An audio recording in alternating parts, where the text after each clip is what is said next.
Hi friends, नमस्कार। मैं हूँ अश्विनी और मेरे चैनल इंग्लिश अश्विनी में आप सबका स्वागत है।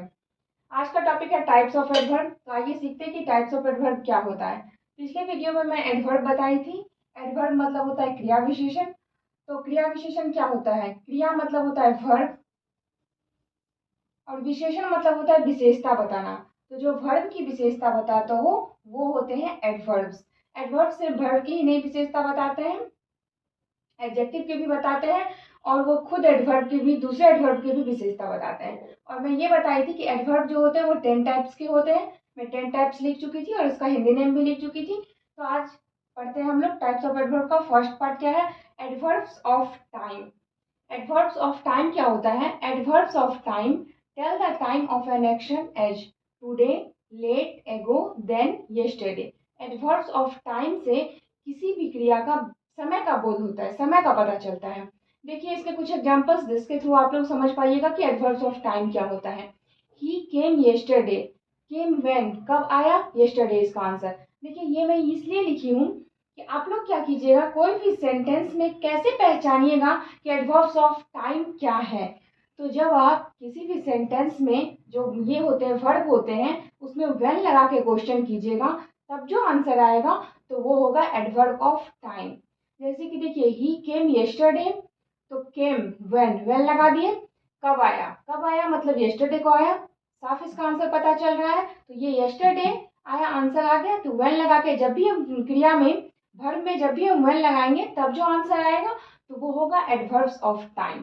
मतलब इस सेंटेंस में एडवर्ब्स ऑफ टाइम क्या है? येस्टरडे। ऐसे ही आपको एडवर्ब्स ऑफ टाइम के प्लेस पे टुडे, देन, लेट, येस्टरडे, एगो और भी कई एग्जांपल्स हैं जो कि आप लोगों को मिल जाएगा। दूसरा देखते हैं हम लोग adverbs of frequency. Adverbs of frequency क्या होते हैं? Adverbs of frequency tell how often और how frequency an action is done. मतलब कोई भी एक्शन जो होता है वो डन होता है, मतलब कितने, कितनी बार में या फिर कितना टाइम में। ये देखिए नेवर कभी नहीं, रेगुलरली मतलब नियमित रूप से, वंस का हिंदी मीनिंग होता है एक बार, डेली का होता है प्रतिदिन। इसके भी देखिए उसी तरह के कुछ एग्जांपल है, जैसे कि एडवर्ब्स ऑफ टाइम में व्हेन लगाने से एडवर्ब्स ऑफ टाइम का पता चलता है, आंसर आता है। वर्ब में व्हेन लगाने से बिल्कुल सेम उसी तरह इसमें क्या होता है कि वर्ब में हाउ ऑफ्टन लगाने से इसका आंसर आ जाता है।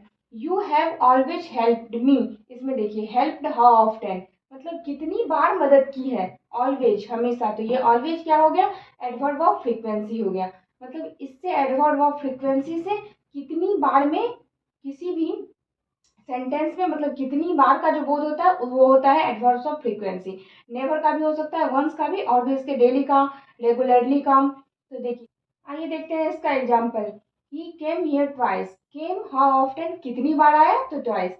एडवर्ब ऑफ फ्रीक्वेंसी से होता है समय का पता चलना कि वो कितनी बार आया है या फिर आएगा या फिर कितनी बार होगा, यही पता चलता है। You have always helped me, helped how often कितनी बार मदद की है? तो ऑलवेज हमेशा।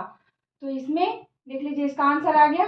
जिस तरह एडवर्ब ऑफ टाइम में व्हेन लगाने से आंसर आता है, जो भी आंसर आता है वो होता है एडवर्ब ऑफ टाइम। किसमें व्हेन लगाना है? तो वर्ब में।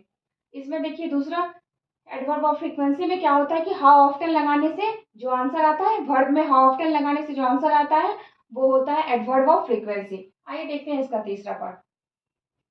आइए पढ़ते हैं एडवर्ब ऑफ मैनर क्या होता है। इसका definition. Adverbs of manner tell how और in what manner an action is done.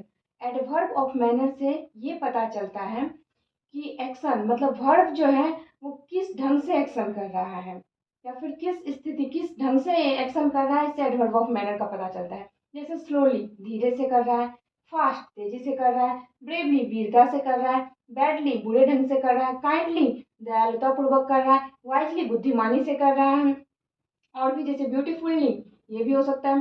देखिए इसके कुछ एग्जांपल्स के थ्रू सीखते हैं कि एडवर्ब्स ऑफ मैनर क्या होता है। एडवर्ब्स ऑफ मैनर क्या होते हैं? तो वर्ब जो है अपना एक्शन किस ढंग से कर रहा है वो होते हैं, उससे पता चलता है एडवर्ब ऑफ मैनर। इसको पहचानने का तरीका कि किसी भी सेंटेंस में हम एडवर्ब्स ऑफ मैनर को कैसे पहचानेंगे। सी राइट्स ब्यूटीफुल्ली, वह सुंदर लिखती है। तो इसमें वर्ब क्या है? राइट्स, लिखना, ये वर्ब है। वर्ब में क्या लगाएंगे? हाउ। वर्ब में अगर हाउ लगा के क्वेश्चन किए, राइट्स हाउ मतलब कैसे लिखती लिखती है, तो ब्यूटीफुल्ली, आंसर क्या आया, ब्यूटीफुल्ली, सुंदर लिखती है। तो ये ब्यूटीफुल्ली जो हो गया वो एडवर्ब ऑफ मैनर हो गया। ये क्या हो गया, एडवर्ब ऑफ मैनर। तो एडवर्ब ऑफ मैनर पहचानने का क्या रूल है कि वर्ब में अगर हम लोग हाउ लगा के क्वेश्चन करते हैं तो जो भी आंसर आता है वो होते हैं एडवर्ब ऑफ मैनर। ठीक है, अब आइए देखते हैं कि एडवर्ब ऑफ प्लेस क्या होते हैं। Fourth number, adverb of place, इसका definition. Adverbs of place tell where और at what place an action is done. Adverb of place से ये पता चलता है कि कोई भी वर्ब जो है वो जो अपना कार्य डन कर रहा है, मतलब वो जो अपना एक्शन डन कर रहा है, तो उससे किस स्थान का पता चलता है, किस प्लेस का पता चलता है, उससे क्या होता है कि एडवर्ब ऑफ प्लेस होता है। वही होता है एडवर्ब ऑफ प्लेस। जैसे कि हियर, यहाँ, अप ऊपर, देयर वहाँ, इनसाइड अंदर, नियर निकट, आउटसाइड बाहर, आउट बाहर, बिलो नीचे, डाउन नीचे। इसके कुछ एग्जांपल्स के थ्रू आइए सीखते हैं कि एडवर्ब्स ऑफ प्लेस को कैसे पहचानने। इसका जो पहचानने का तरीका होता है वो क्या होता है। गो देयर, वहां जाओ। गो वेयर, इसमें क्या किए, इसमें वर्ब क्या है, गो। और वर्ब में हम लोग क्या लगा के क्वेश्चन करेंगे, तो वेयर। वर्ब में अगर हम लोग वेयर लगा के क्वेश्चन करेंगे तो गो वेयर, कहाँ जाओ, तो देयर। आंसर क्या आता है, देयर। तो ये देयर क्या हो गया, एडवर्ब ऑफ प्लेस हो गया। ठीक है, वर्ब हो गया गो, और गो में वेयर लगा के क्वेश्चन करेंगे तो वो हो गया एडवर्ब ऑफ प्लेस। दूसरा देखिए, I shall wait for you outside. तो इसमें वर्ब क्या है, वेट, वेट करना, इंतजार करना। ठीक है, तो इसमें क्वेश्चन लगाएंगे वेयर, वेट वेयर, कहाँ इंतजार करूंगी, तो आउटसाइड। तो आउटसाइड क्या हो गया, एडवर्ब ऑफ प्लेस। ये जो मैं रूल बता रही हूँ, जैसे कि अभी मैं बताई हूँ कि वर्ब में हाउ लगाना है तो आंसर आया, तो मैनर हो गया। इसी तरह यहाँ पे वर्ब में वेयर लगाना है, अब जो आंसर आया, जैसे कि आउटसाइड, आउटसाइड आया है आंसर, तो वो एडवर्ब ऑफ प्लेस आएगा। ये रूल आप लोगों को कहीं भी पहचानने में बहुत इजी होगा कि कहीं भी सेंटेंस में जो ये रहेगा कि ये कौन सा एडवर्ब है, मैनर है, प्लेस है, टाइम है, ये पता करना आप लोगों के लिए बहुत ही इजी रहेगा। आइए देखते हैं fifth number, adverb of degree. Adverbs of degree, देखिए इसका definition. Adverbs of degree indicate the degree of intensity of an action or an adjective or an adverb।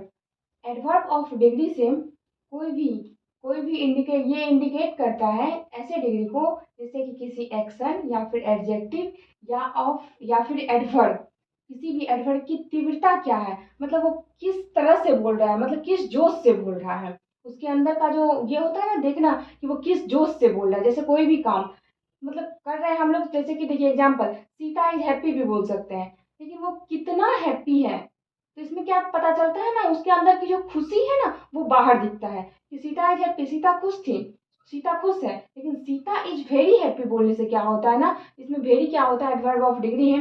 Very बोलने से लगता है ना कि उसके अंदर की क्या तीव्रता है, उसकी हैप्पी जो है वो किस हद तक है, उसके वो जो खुश है वो किस हद तक खुश है सीता, ये शो होता है। तो हैप्पी, हाउ मच, कितना हैप्पी है वो, कितना खुश है वो, तो वेरी। तो ये वेरी क्या आ गया यहाँ पे, एडवर्ब ऑफ डिग्री। इसमें क्या लगाना है, इसमें लगाना है हाउ मच, मतलब कितना। हाउ मच मीन्स होता है कितना। तो वो सीता जो है, Sita is very happy, Sita बहुत खुश है, तो सीता कितना खुश है, हैप्पी में हाउ लगा दिया, हाउ मच लगा दी, कितना खुश है, तो वेरी, बहुत खुश है। वेरी मतलब होता है बहुत, ऑलमोस्ट मतलब लगभग, मच मतलब बहुत, टू मतलब ज्यादा, एनफ मतलब काफी, नियरली मतलब लगभग। यही है इसके कुछ एग्जांपल्स। 6 नंबर देखते हैं, interrogative adjective, interrogative adverbs. Interrogative adverbs क्या होते हैं, when, where, how, why, how much, how many, etc और भी लगा सकते हैं, हाउ ऑफ्टन ये भी लगा सकते हैं, आर कॉल्ड इंट्रोगेटिव एडवर्ब।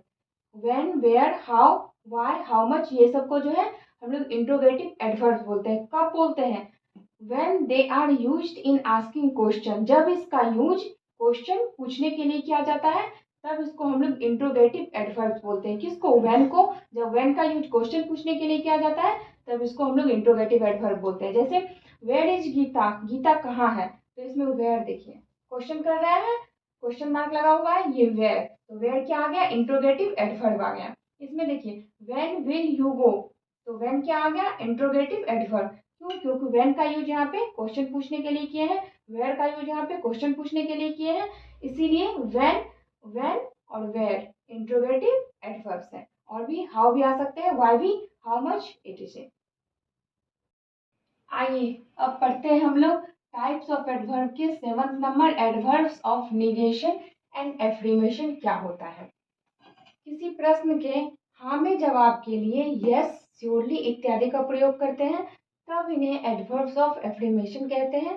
पुनः ना में जवाब के लिए नॉट, नो, नॉट, नेवर इत्यादि का प्रयोग करते हैं तब इन्हें एडवर्ब्स ऑफ निगेशन कहते हैं। मतलब किसी से अगर हम क्वेश्चन करते हैं और उसका जवाब हाँ में सुनना होता है, उसका जवाब यस में सुनना होता है, तब ये होता है एडवर्ब्स ऑफ एफ्रीमेशन। जस्ट इसके अपोजिट, अगर किसी से क्वेश्चन किया और उसका जवाब हमको नो में आ रहा है या फिर नॉट में आंसर आ रहा है, तो ये हो जाएगा adverbs of negation. I do not know him, surely you are wrong, I do not know him, not में आंसर है, मतलब ये सेंटेंस जो है वो एडवर्ब्स ऑफ निगेशन का है। देखिए ये श्योरली यू आर रॉन्ग, इसमें नॉट में नहीं है आंसर, यस में आंसर है, मतलब ये जो सेंटेंस है ये एडवर्ब्स ऑफ एफ्रीमेशन है। देखिए 8 नंबर में क्या है, एडवर्ब्स ऑफ रीजन। रीजन मतलब होता है कारण। Adverbs of reason tell the reason of the action. Adverbs of reason show करता है किसी भी सेंटेंस में कार्य के होने का क्या कारण है। रीजन क्या है इसका, ये शो करता है ये सेंटेंस में। therefore, so, thus, etc, ये इसके एग्जाम्पल्स हैं। देखिए he therefore left school, उसको स्कूल छोड़ने का, लेफ्ट करने का, स्कूल लेफ्ट करने का कारण का पता चलता है इस सेंटेंस से। थर्ड शी बिकम एंग्री, गुस्सा होने का, वो क्यों गुस्सा है, वो गुस्सा होने का कारण का पता चलता है। तो ये होता है एडवर्ब्स ऑफ रीजन। आइए आइए सीखते हैं रिलेटिव एडवर्ब्स क्या होते हैं। Relative adverbs modify the verbs following them and at the same time join two sentences together. Relative adverbs जो होता है वो अपने बाद आने वाले verb को modify करता है, ठीक है, एंड दो सेंटेंस, और क्या है वो दो सेंटेंस को एक साथ जोड़ता है। इसके कुछ examples where, how, when, why, etcetera और भी है। देखिए इस एग्जांपल के थ्रू हम लोग समझते हैं कि रिलेटिव एडवर्ब्स क्या होते हैं। This is the house where he lived, इसमें दो सेंटेंस है, दिस इज द हाउस एक सेंटेंस है और ही लिव्ड एक अलग सेंटेंस, और दोनों सेंटेंस को एक साथ कौन जोड़ रहा है, तो वेयर जोड़ रहा है। This is the house where he lived, एक एक सेंटेंस बन गया, मतलब दो अलग अलग सेंटेंस जो था दिस इज द हाउस और ही लिव्ड वो एक साथ जुड़ के बन गया this is the house where he lived, और जोड़ने का काम कौन किया, वेयर। तो ये वेयर क्या है, रिलेटिव एडवर्ब्स है। Let me know when you will come, let me know एक अलग सेंटेंस है और यू विल कम एक अलग सेंटेंस है, और दोनों को जोड़ने का काम कौन कर रहा है, व्हेन। तो ये व्हेन क्या हो गया, रिलेटिव एडवर्ब्स हो गया। अब देखिए जो एग्जाम्पल मैं अभी रिलेटिव एडवर्ब्स के लिए दी हूँ, where, how, when, why, etcetera, यही एग्जाम्पल्स इंट्रोगेटिव एडवर्ब्स के लिए भी आता है, वेयर, हाउ, व्हेन, व्हाई। तो आप सोच रहे होंगे कि दो जब सेम सेम एग्जाम्पल्स है तो कैसे इसका यूज होगा। तो जब किसी से क्वेश्चन करने के लिए वेयर, हाउ, व्हेन का यूज होता है तब वो इंट्रोगेटिव एडवर्ब्स होता है, लेकिन जब दो अलग अलग सेंटेंस को जोड़ने के लिए where, how, when, why, etcetera और भी जब इसका यूज होता है तब वो रिलेटिव एडवर्ब्स होता है। आइए देखते हैं 10 नंबर, सेंटेंस एडवर्ब क्या होता है। Sentence adverb modify the whole sentence and normally express the speaker's opinion as clearly, possibly, actually, etcetera. Sentence adverb जो होता है वो मॉडिफाई करता है सेंटेंस को, पूरा सेंटेंस, पूरा जो एक सेंटेंस होता है उसको वो मॉडिफाई कर देता है, चेंज कर देता है। और इसमें क्या होता है ना कि स्पीकर, स्पीकर मतलब जो बोलने वाला होता है उसके ओपिनियन को ये शो करता है कि उसके मन में क्या चल रहा है, उसकी क्या भावनाएं हैं, वो ये व्यक्त करता है सेंटेंस एडवर्ब। देखिए obviously she is in the wrong, मतलब she is in the wrong वो गलत है, तो ऑब्वियसली मतलब श्योर है वो बोलने में, surely you could pass the examination, कि जो बोलने वाला है उसके मन में, मतलब जो स्पीकर है उसके मन में है कि तुम एग्जाम पास कर जाओगे, इसीलिए वो बोला है कि surely you could pass the exam. आज के लिए इतना ही, टाइप्स ऑफ एडवर्ब क्लियर हो गया है।